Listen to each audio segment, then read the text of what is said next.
Everyone has a favorite singer or band, and most of the time it's their dream to see them live in concert.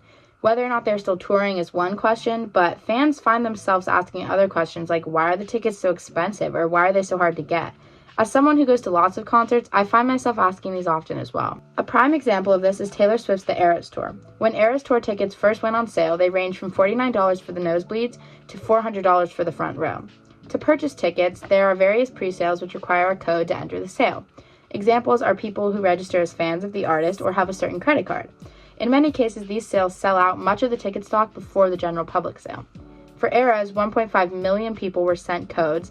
The sale for this tour brought 3.5 billion system requests to Ticketmaster's website, and over 2 million tickets were sold in a single day, breaking all previous records. A majority of these tickets were purchased by resellers through bots and then listed for hiked up prices on resale websites, taking the affordable opportunities away from actual human being fans that were attempting to purchase them. Taylor's fans ended up suing Ticketmaster for deception, fraud, price fixing, and manipulation. Sadly, all of this led to many disappointed fans and caused thousands to gather outside of the stadiums in hopes of last-minute tickets. At her show in Munich, 50,000 people sat outside to listen and see what they could. This led to an increase in tickets being resold through websites such as StubHub. For no reason other than greed, scammers listed tickets for sale high above face value price, some upwards of $10,000. A majority of the time, those are not the ones purchased by fans.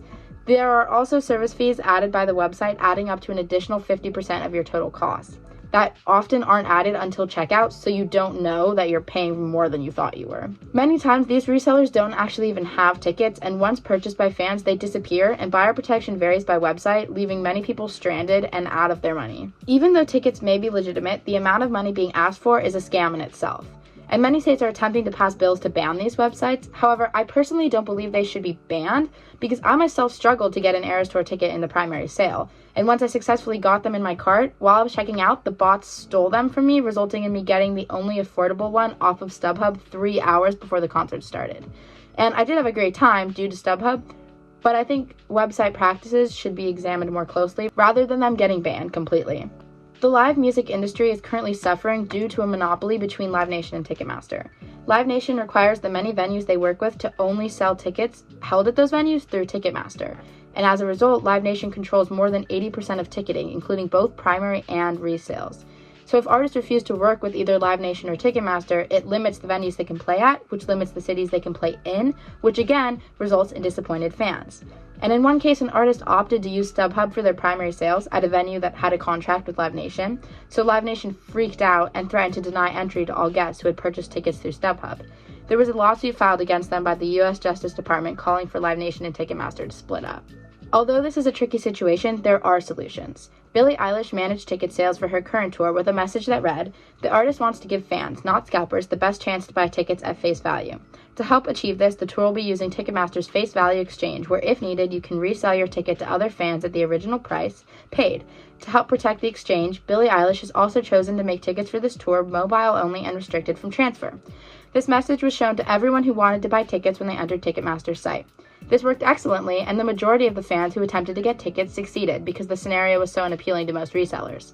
Unfortunately, there are some states that do not allow artists to restrict their resale options like this, and there are still a few more flaws, like the fact that scalpers who got tickets are now selling entire Ticketmaster accounts in order to give fans the tickets. Most recently, at Taylor's concert in New Orleans, Ticketmaster appeared to be attempting to catch scammers. There were reports that fans who had bought tickets through some of these sites and had them transferred to them found their accounts had been frozen only hours before entering the venue, along with the seller's account, so neither were able to resolve the situation despite the tickets being valid. This did not benefit anyone, clearly, because fans were left confused and outraged, and Ticketmaster was once again seen as incapable of managing the situation appropriately. Yes, some fans may be willing to pay extreme prices, but not all want to or are able to afford it. Those who are interested in purchasing tickets should be given a fair chance to do so at the face value prices. They shouldn't have to worry about the purchase process being a stressful event with risk of being beaten out by bots or having to buy tickets through second-party websites at exorbitant prices with a fear of fraudulent tickets. Resale websites need to be held more accountable to help resolve the situation by capping prices and adding stronger safety protocols to protect their buyers. Artists should also step up and charge less for tickets where they can and use techniques to limit resale. Fans should be able to attend concerts, see their favorite artists live, and not stress about how hard it might be.